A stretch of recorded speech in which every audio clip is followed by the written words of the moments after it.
ry mpiaino malalisany isika rehetra izay manaraka trany ity fandarana ity. Fifaliana ho ahy indray ny mitsidika amin'ny tokantranontsika irahantsika mianatra ny tenin'Andriamanitra izay nampitondrena ny lohateny manokana hoe tehirizo hafana ny fitiavana. Inona indray ireny tian'Andriamanitra ho lazaina amintsika amin'izany hafatra manokana izany? Andeha hoentintsika mivavaka izany ary manasanao aho mba hiara mivavaka amiko ankehitriny. Vavaka isika.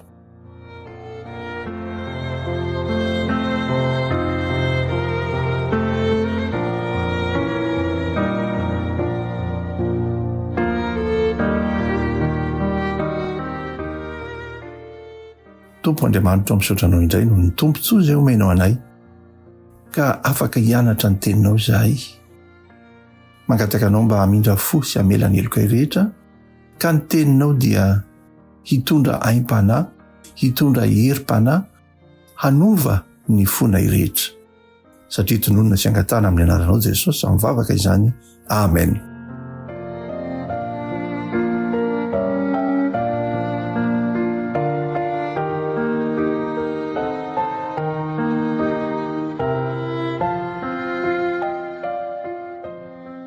Rehefa malalisa ny mahafinaritra ny mandinika ny tenin'Andriamanitra ary androany dia toko sy andiny anankiray izay hita ao Matteo 5:20 no nakana ny toritenintsika. Hovakentsika amin'ny anaran'ny Tompo manao hoe ary noho ny haben'ny tsy fankatoavan-dalàna dia hihamangatsika ny fitiavany maro. Mampieritreritra izany teny izany fa hoe noho ny haben'ny tsy fankatoavan-dalàna, amin'ny dika teny hafa dia izy hoe noho ny fianaky ny tsy fankatoavan-dalàna, na koa hoe noho ny fitombon'ny tsy fankatoavan-dalàna dia hihamangatsika ny fitiavany maro, na koa hoe hihamangatsika ny fitiavan'ny olona be dia be, olona maro. Ry havana malalisany, andeha hoe jerentsika ny amin'izany hoe inona moa ty didy na hoe lalàna izay tsy ankatoavan'ny olona intsony, tsy tandreman'ny olona intsony ka dia lasa mianaka ny tsy fifankatiavana, lasa mihamangatsika izany fitiavana izany. Ny didy izay nomen'Andriamanitra ny taranak'olombelona dia izay nomeny ny zanak'Israely fahizay dia ny didy 10 izany. Koa andeha io didy 10 io no vakitsika akatsika lesona ary manasanao aho hijery izany eo amin'ny Exodosy 20 ka ny 1 ka hatramin'ny 17. Hoy nivaky ny teny amin'ny anaran'ny Tompo. Dia nilaza izao teny rehetra izao Andriamanitra ka nanao hoe izaho no Jehovah Andriamanitrao izay nitondra anao nivoaka avy tany amin'ny tany Egipta tamin'ny andro na handevozana. Eto dia tiako sahady ny manazava eto fa ny zanak'Israely rehefa navoaka avy eo amin'ny fahandevozana tao Egipta no nomena ny didy 10, izany hoe olona afaka no nomen'Andriamanitra ny didy 10. Mampiseho amintsika izany fa ny didin'Andriamanitra dia tsy natao hoe haneritery na hoe voamaika hamefy ny fahafahan'ny olona, fa le olona afaka teo no nomen'Andriamanitra ny didy mba hampirindra bebe kokoa ny fiainany, mba hampilamina kokoa ny fiainany, mba hahasambatra kokoa ny fiainany. Didy voalohany ary dia manao hoe aza manan'Andriamanitra hafa fa izaho ihany. Maneho amintsika izany fa Andriamanitra tokana mpahary izao rehetra izao, ilay Jehovah Andriamanitra ray sy zanaka ary fanahy masina tokony ho tompoina. Ny didy faharoa dia manao hoe aza manao sarin-javatra voasikotra ho anao na ny mety ho endriky ny zavatra eny amin'ny lanitra ambony na izay ety amin'ny tany ambany na izay any amin'ny rano ambanin'ny tany aza miankohako eo anatrehany ary za manompo azy fa izaho Jehova Andriamanitra ao dia Andriamanitra sarom-piaro ka mamaly ny heloko ny ray amin'ny zanaka hatramin'ny zafiafy sy ny zavintoaly dia amin'izay mankahalala nefa kosa mamindra fo amin'ny olona rivo mandimby izay tia ka mitandrina ny didiko. Mazava zany ry hava malalisany fa tsy eken'Andriamanitra ny manompo sampy mivavaka amin'ny zava-boary fa tsy amin'ilay mpahary zao rehetra izao na koa manompo sary vongana mivavaka amin'izy ireny. Ny zavatra tiatsika mihoatra no Andriamanitra koa nefa dia mety ho lasa sampy, ohatra ny vola, ny asa, ny kilalao, ny zanaka, ny vady aman-janaka. Ireny rehetra reny rehefa tiatsika mihoatra no Andriamanitra, maka ny toeran'Andriamanitra dia antsoina hoe sampy avokoa. Tokony hitandrina zany isika ry hava malalizany ny amin'ny zavatra ataontsika ndrao dia maka ny toeran'Andriamanitra izy ireny.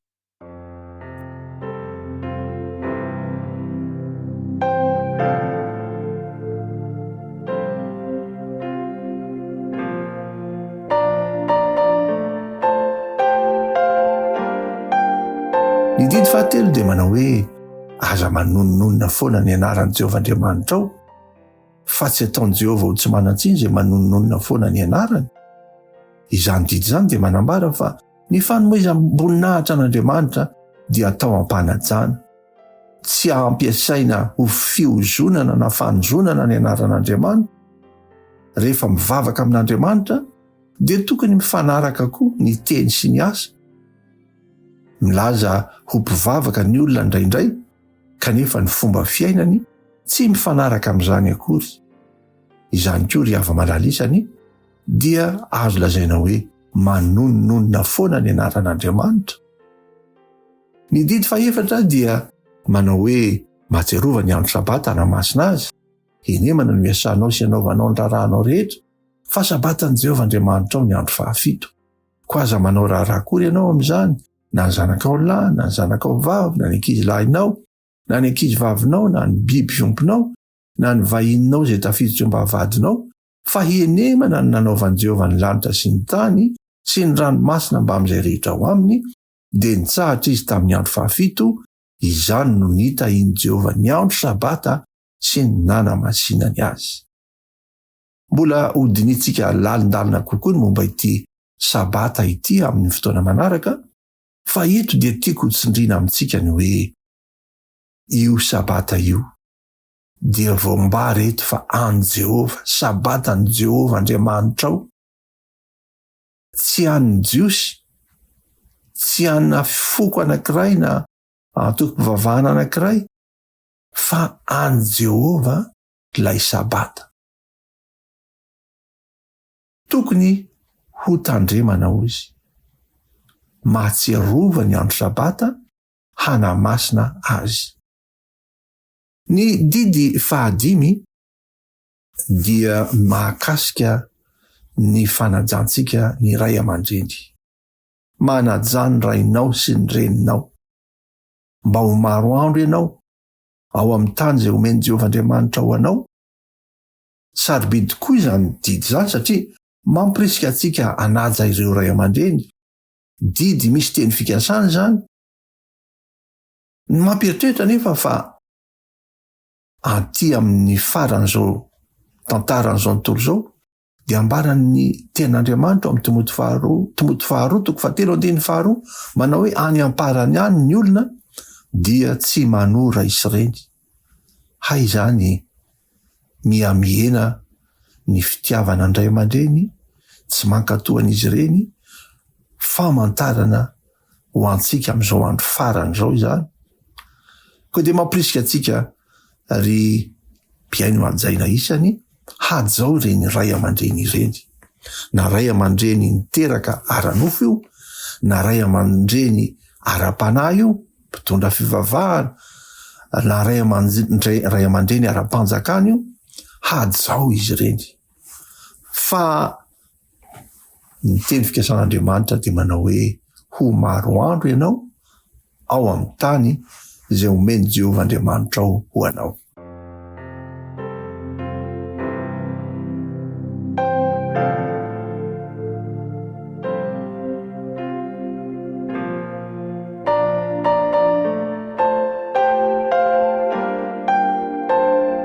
Ny didy fahenina dia manao hoe aza mamon'olona. Izany didy zany dia mazava fa ratsy ny mamon'olona. Kanefa hoy Jesosy eo amin'ny Matteo 5:22 izay manazava bebe kokoa, lalindalina kokoa ny amin'izany hoe mamon'olona. Hoy izy eto hoe efa renareo fa voalaza tamin'ny Taolo hoe aza mamon'olona, ary izay mamon'olona dia mendrika oloina amin'ny fitsarana. Fa izaho kosa milaza aminareo hoe izay rehetra tezitra amin'ny rahalahiny dia mendrika oloina amin'ny fitsarana, ary nazovony ianao ny rahalahiny hoe olo-pony ianao dia miendrika oloina amin'ny sinedriona, ary nazovony manao hoe foky alahy dia miendrika ho amin'ny helo mirehitra afo.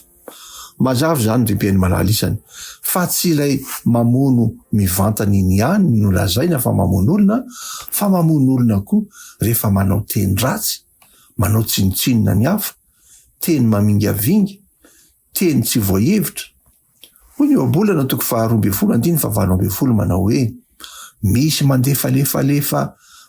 mandefalefa teny tsy tsaroana ka tonga toy ny fanindro ny sabatra, fa ny lelan'ny marina dia fanasitranana kosa. Arak'izany dia tena mahafaty zany ny teniteny foana izay atao, izay aloky ny vavantsika, ary indraindray dia mandratra fo ary mampamohy fo mihitsy ireny teniteny foana mandratra fo izay miloka amin'ny vavantsika ireny. Ry hava malalisany fadio iny manao izany teniteny foana izany, fa namany mamono olona koa isika rehefa manao izany.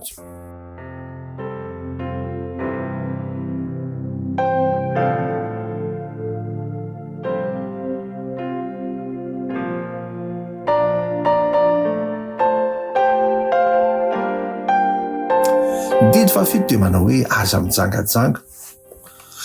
Milaza ny fahadiovan'ny fanambadiana zany rehefa misy firaisana ara-nofo ivelan'ny ao amin'ny fanambadiana dia fijangajangana no ilazana azy.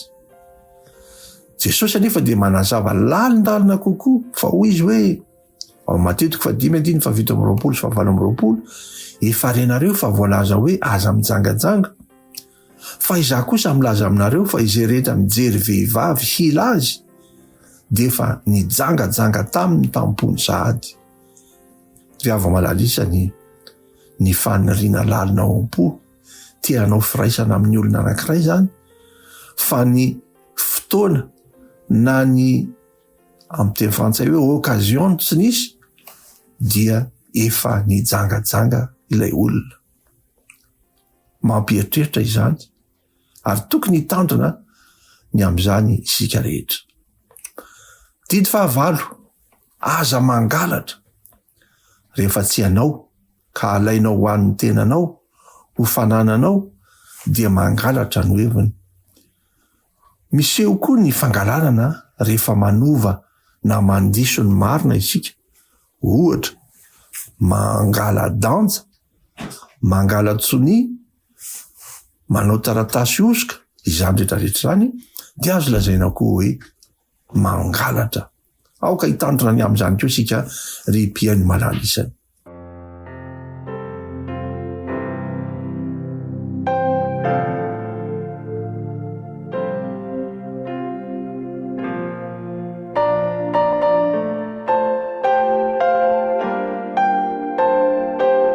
Ny didy fahasivy dia manao hoe aza mety ho vavolombelona mandainga nameloka ny namanao mba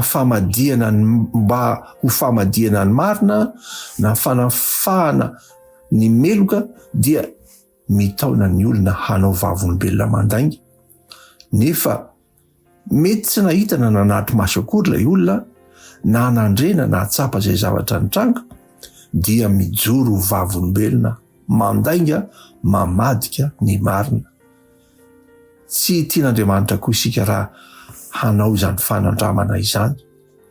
Didy fahafolo farany dia hoy izy hoe aza mitsiriritra ny tranony namanao, aza mitsiriritra ny vadiny namanao, na ny ankizy lahiny, na ny ankizy vaviny, na ny ombony, na ny borikiny, na izay mety ho an'ny namanao akory azy.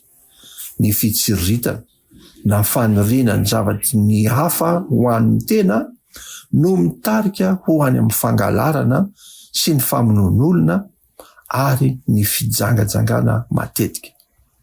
Ry avo malalisany, ireo didy nomen'Andriamanitra ireo ary dia lazainy ny tenin'ny soratra masina mihitsy fa hoe didy marina, tsara sady masina.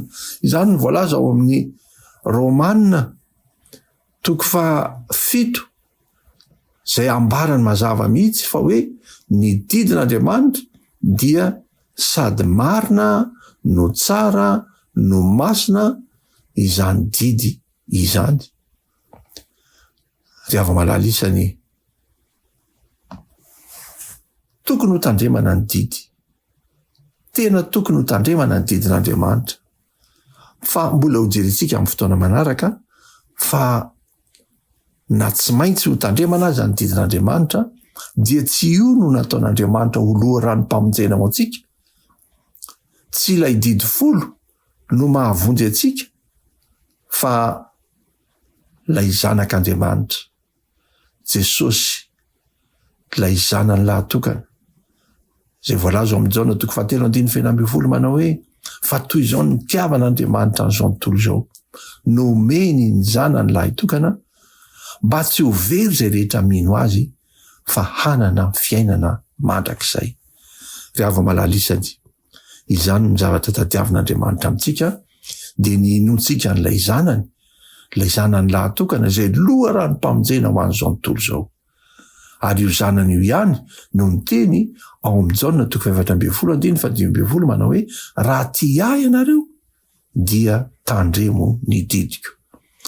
Ry ava-malalisany, zava-dehibe ny nahafantarantsika an'izany fa mba hitehirizantsika ny fitiavana hafana dia tandremo ny didin'Andriamanitra. Rehefa miorina ao am-pontsika ny fitiavana an'Andriamanitra dia handeha ho azy izany fitandremana ny didin'Andriamanitra izany. Inona moa lay namezan Jesosy ny didy 10? Tsy hoe nanafoanana ny didy 10 fa namezany ny didy 10 izay voalaza ao Matteo 7:7-7 manao hoe dia hoy Jesosy taminy, tiavany Jehovah Andriamanitra ao amin'ny fonao rehetra sy ny fanahinao rehetra sy ny sainao rehetra. Izany ny didy lehibe sady voalohany. Ary ny faharoa zay tahaka izany ihany dia izao, tiavany namanao tahaka ny tenanao. Izany didy roa izany no hiantona ny lalàna rehetra sy ny mpaminany. Ry ava-malalisany, raha nomena antsika izany teny izany androany ka nampafantarina antsika fa masina sady tsara no tokony ho tandremana ny didin'Andriamanitra, dia raiso am-po izany fa ny fanaovana tsinitsinina n'izany didin'Andriamanitra izany no mampihena ny fitiavany maro, mampirongatra ny ady, ny disadisa, ny fikorontanana zay misy etỳ ambonin'ny tany. Rehefa voadika izany didin'Andriamanitra izany, tsy ataon'ny olona ao am-pony ny fitiavana an'Andriamanitra dia mikorontana izao tontolo izao, mikorontana ny tokantrano, mikorontana naiza eo amin'ny fiarahamonina. Hotain'Andriamanitra anie izany teny izany, hotain'Andriamanitra isika rehetra ka ho fifaliana ho antsika manomboka izao ny tandrina ny didin'Andriamanitra. Andeha ho fehezitsika mivavaka izany dinidinika izany.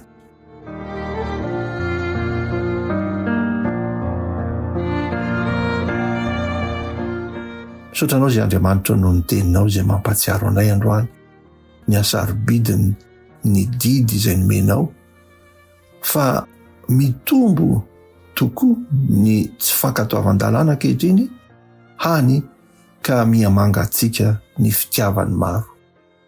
Ampio ny mpiaino rehetra mba ho tia mitandrina izany didinao izany. Eny aoka ny fitiavanao mihitsy Andriamanitra no anjaka ao am-pon'ny mpiaino rehetra, anjaka ao am-ponay mba azahoanay maneho izany fitiavana, fankatoavana ny didinao izany. izany bavaka izany dia angatahana isy fotononay amin'ny anarany Jesosy Leriany. Amen.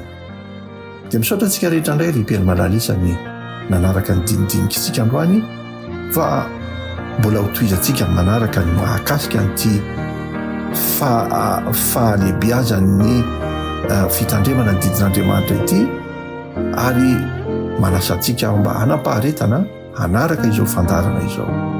Dia mametraka ny veloma sy ny mandram-piona indray. Veloma tompoko.